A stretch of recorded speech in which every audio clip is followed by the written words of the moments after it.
पहला क्या रीज़न था कि मतलब छल कपट बनाने का क्या रीज़न था आपके लिए, मतलब what was the one reason that made you do this show? So to make money. देखिए देखिए आई मीन देखिए कोई भी शो जब बनता है तो सबसे पहले कहानी इंटरेस्टिंग होनी चाहिए. सो आई थिंक सबसे पहले जब हमने सोचा है शो के बारे में Z5 से हमारी बात हुई तो they were very keen to explore a murder mystery. But उसमें उनका सिर्फ ब्रीफ ये था कि यार थोड़े कैरेक्टर्स या थोड़ा वर्ल्ड या थोड़ी सेटिंग या जो इन्वेस्टिगेटिंग ऑफिसर है उसको कितना हम डिस्टिंक्ट बना सकते हैं और कितना उसको हम नया बना सकते हैं या इंटरेस्टिंग बना सकते हैं. सो सबसे पहले हमारा चैलेंज यही था जब हम राइटर्स को ढूंढ रहे थे और राइटर्स से हम बात कर रहे थे. तो चैलेंज यही था कि मर्डर मिस्ट्री रहे लेकिन उस मर्डर मिस्ट्री को देखने के लिए कोई सिर्फ इसलिए ना देखे कि मर्डर मिस्ट्री है. ये सिर्फ एक रीज़न नहीं होना चाहिए. जब आप प्रोमो देखें या टीज़र देखें तो आपको लगे कि ये कैरेक्टर्स थोड़े मुझे इंटरेस्टिंग लग रहे हैं, थोड़े टेढ़े लग रहे हैं, थोड़े ट्विस्टेड लग रहे हैं.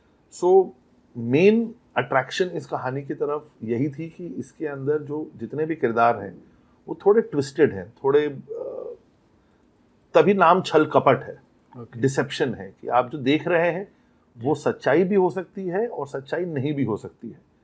सो वो एक पहला अट्रैक्शन होता है ऑब्वियसली किसी भी क्रिएटर के लिए. बट मनी देखिए उसका कोई जवाब कोई इलाज नहीं. जी श्रिया जी, आपसे जानना चाहेंगे कि आप एक लॉयर का किरदार निभा चुकी हैं, एक जर्नलिस्ट का किरदार निभा चुके हैं और अब एक पुलिस ऑफिसर का. तो क्या ये इंटेंशनल चॉइस थी या किस्मत थी, मतलब कि आपको ऐसे किरदार मिल रहे हैं? well, किस्मत तो हर चीज़ में होती ही है जी. बट इसके पहले भी मुझे कॉप के ऑफर्स आए हैं रोल्स के.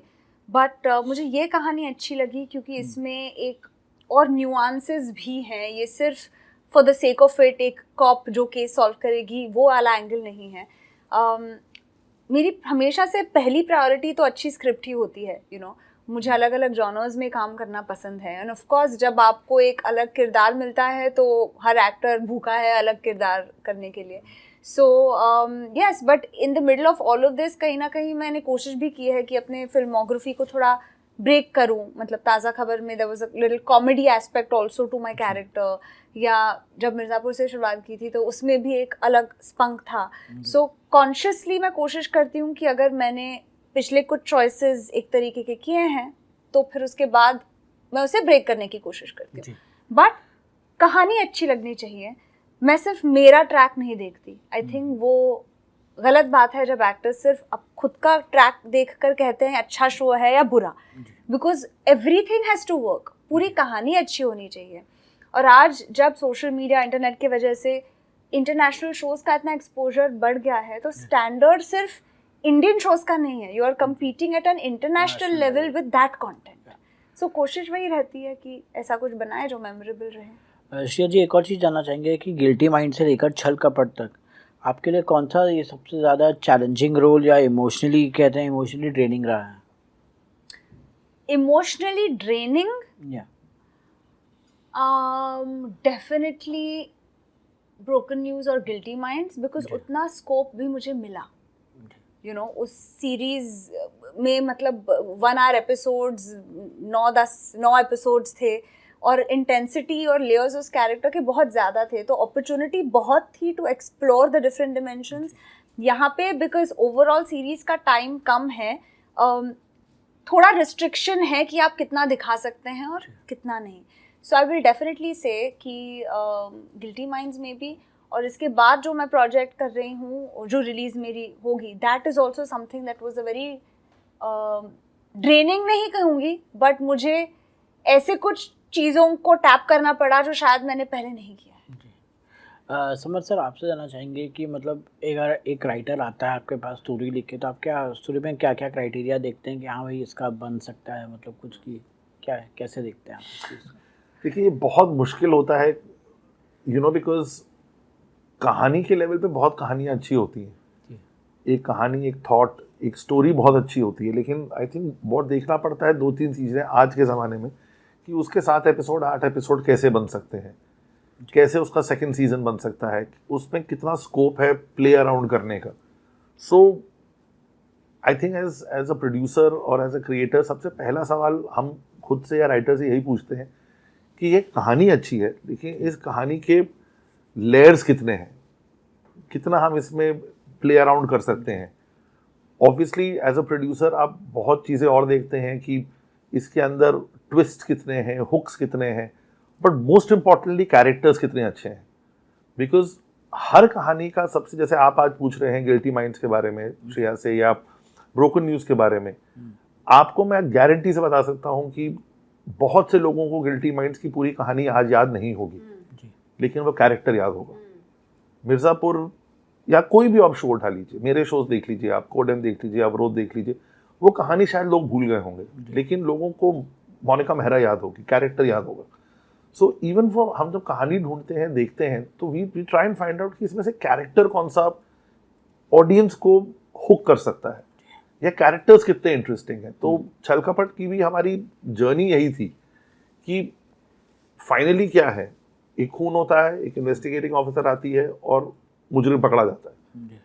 बेसिक लाइन तो यही है, लेकिन हम कैरेक्टर्स के साथ कितना खेल सकते हैं, कितना इंटरेस्टिंग बना सकते हैं। तो जो भी नई कहानी हम या कोई भी देखता है, इवन आई थिंक एक्टर्स देखते हैं, वो ये देखते हैं कि यार कैरेक्टर कितना इंटरेस्टिंग है। इसलिए ओटीटी को हम राइटर्स मीडियम कहते हैं, क्योंकि कैरेक्टर डेवलपमेंट पे बहुत फोकस किया जाता है in most cases, you know, because eventually आपका connection to that story is through certain characters. Like for example, even हम छल कपट की बात करें, यू नो, ये दिस इज एन एग्जांपल कि आप कंट्रोल्ड बजट में, कंट्रोल्ड टाइम में, कंट्रोल्ड एनवायरनमेंट में एक अच्छा शो बना सकते हैं।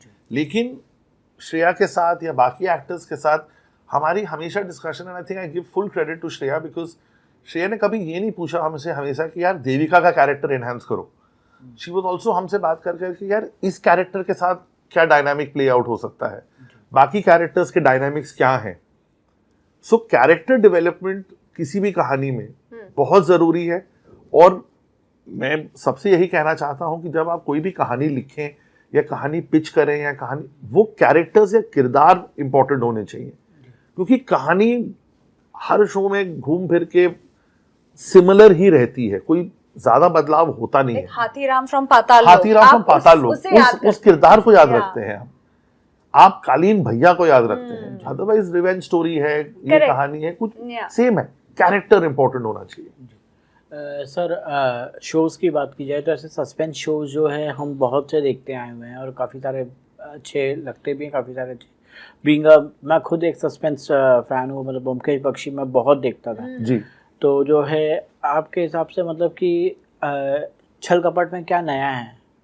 जैसे मैंने कहा किरदार नए हैं, यू नो, छल कपट का जो किरदार हैं, जो इन्वेस्टिगेटिंग ऑफिसर हैं, देविका है, देविका एक नई तरह की कॉप है। हमने कोशिश की है, अब मैं नहीं कह रहा कि लोगों को लगेगा कि लोग ये भी बोल सकते हैं कि नहीं नहीं ये तो पुरानी है, वो हमारे ऊपर नहीं है, बट हमने कोशिश ये की है कि जो इसकी सेटिंग है, शादी का घर है, उस शादी के घर में इंटीमेट सेटिंग है, उन दोस्तों की कहानी है, उन दोस्तों की इंटरपर्सनल डायनामिक्स की कहानी है, देविका का एक पास्ट है जो देविका जिसका बर्डन देविका कैरी कर रही हैं, और देविका इस केस से जुड़ती हैं, और इस केस को देखते देखते, सॉल्व करते करते कहीं ना कहीं उनकी भी गुत्थियां उलझती और खुलती हैं, और वो कहीं अपने आप से भी जूझ रही हैं, और इसके जो लोग हैं वो एक दूसरे से जूझ रहे हैं। सो वो सब इंटरेस्टिंग है इस शो के बारे में। और जिस तरह का टाइटल है, इस शो में आपको, हमारी उम्मीद है ऑडियंस को लगना चाहिए कि हर एपिसोड में एक नया सस्पेक्ट खुलता है और एक नया सस्पेक्ट अनर्थ होता है, और किस तरह देविका का किरदार उस सस्पेक्ट को देखता है, उसके थ्रू नेविगेट करता है, is what is interesting, you know. और दूसरी इंपॉर्टेंट बात ये कि 7 एपिसोड है, 20 मिनट के 7 एपिसोड है, यानी कि आपकी 140 मिनट की कहानी है। सो इट्स ऑलमोस्ट लाइक आप एक फिल्म देख रहे हैं। श्रेया जी, इंडस्ट्री की बात की जाए तो मतलब कि स्पेशली जब जैसे मतलब आपके कैरेक्टर की बात की जाए तो आप एक पुलिस इंस्पेक्टर का रोल प्ले कर रही हैं, तो स्पेशली जब पुलिस इंस्पेक्टर यूनिफॉर्म पहनते हैं तो लोग कहते हैं कि अलग रुबाब हो जाता है, मतलब कि अलग चाल बदल जाती है। तो क्या आपके साथ भी ऐसा हुआ? मैं डंडा लेके सेट पे सबके पीछे थी, क्या हो रहा है, कौन क्या कर रहा है। नहीं, बट ये बिल्कुल सही है कि मैं पहली बार ऐसा किरदार कर रही हूँ जहाँ पे एक यूनिफॉर्म मुझे पहनने का मौका मिल रहा है, तो एब्सोल्युटली राइट, रुबाब बदल जाता है, आपका पोस्चर चेंज हो जाता है और एक सेंस ऑफ रिस्पॉन्सिबिलिटी आती है। तो मुझे एक्चुअली बहुत अच्छा लगा, बहुत मज़ा आया। एंड क्या है कि हर एक कॉप भी अपने सर्कमस्टांसेस में अलग रिस्पॉन्ड करता है, उनका एक तरीका अलग होता है।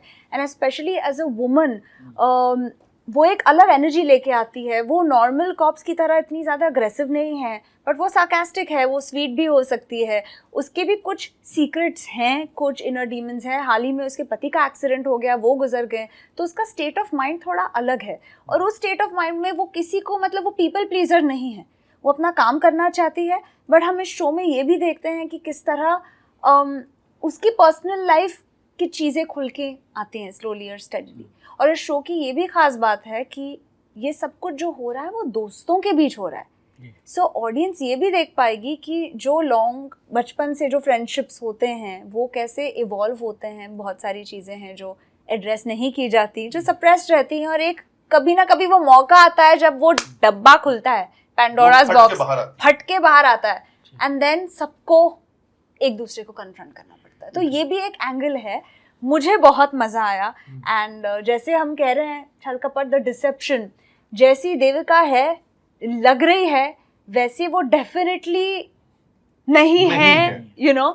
तो उसके शेड्स जानने के लिए ऑफ कोर्स जैसे श्रेया को इतना अच्छा था यूनिफॉर्म में कि हम जब वापस आ रहे थे शूट से, हमने वाई में शूट किया, तो फिर हमने श्रेया को यूनिफॉर्म में बिठा के गाड़ी में बिठा दिया, तो हमें पूरी रोड क्लियर मिली कि किसी ने हमें रोका नहीं, तो ऑफिसर जा रही है।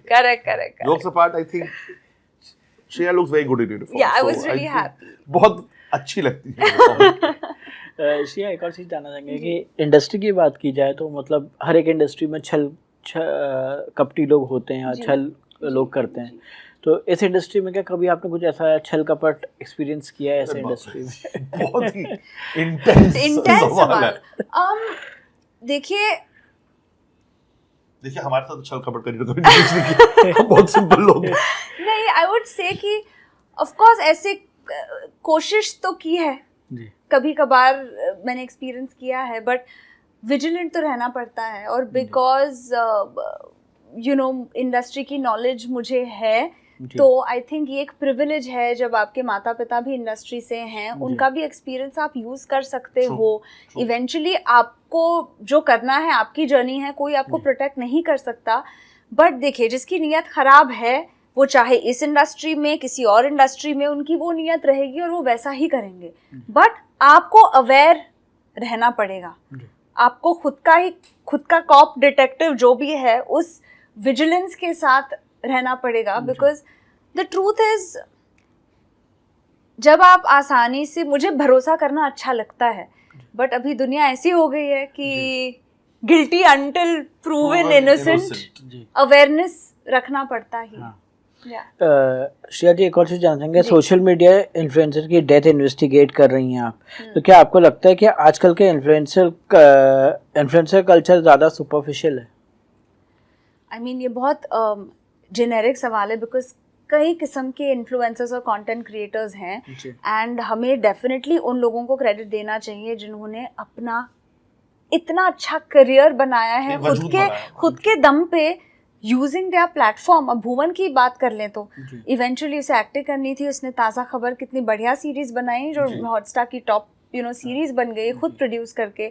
सो आई फील लाइक बहुत अच्छे कंटेंट क्रिएटर्स हैं जिन्होंने खुद के दम पे अपॉर्चुनिटीज़ क्रिएट की हैं खुद के लिए। एंड लेट्स फेस इट, ये एक अच्छा मौका है उन लोगों के लिए जो शायद किसी छोटे टाउन में हैं, गांव में हैं, जो गाना गा के, डांस करके, जो भी है, खुद का एक ऑडियंस उन्होंने क्रिएट किया है।